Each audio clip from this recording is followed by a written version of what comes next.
Alright guys, as you saw in the previous video, how the belt was squeaking, so I went ahead and I bought a new belt.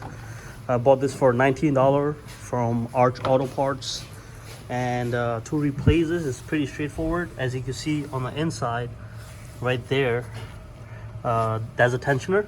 It's a 14 millimeter. Just need a wrench to pull it, get the belt off. I'm at the shop, so we're gonna lift it so I can line up the belt from the bottom. One correction, it's not a 14 millimeter, it's a 15 millimeter, and 14 does not fit, 15 does.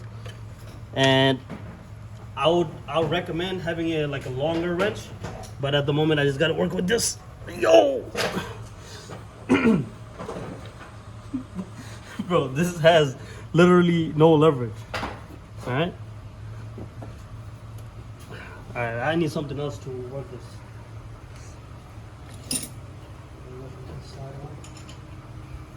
Alright, so I got this pipe, put it over the wrench, pull it,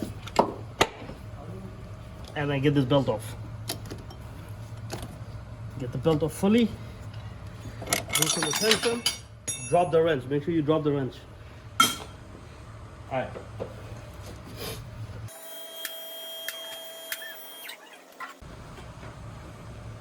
That's an old belt. Yeah, to be honest, our noise could be coming from one of the pulleys, come to think of it. But outside look kind of bad. I don't know if that means anything because the inside looks okay. Let's get the new bolt in.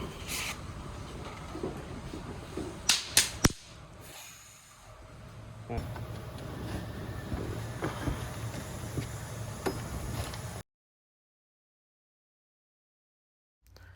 Since the area was tight, I used this long piece of metal with a hook to pull the belt.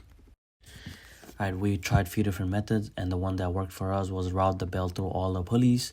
And the last one you want to put is the steering pump pulley. You would want to put the belt in the corner of the pulley by pulling the tensioner, and then release the tensioner. Go ahead and spin the crank hub with a socket clockwise.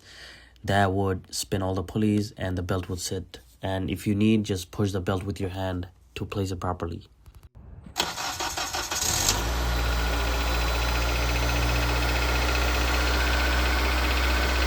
As you can see, no more belt noise. However, I have those tapping noise from the top.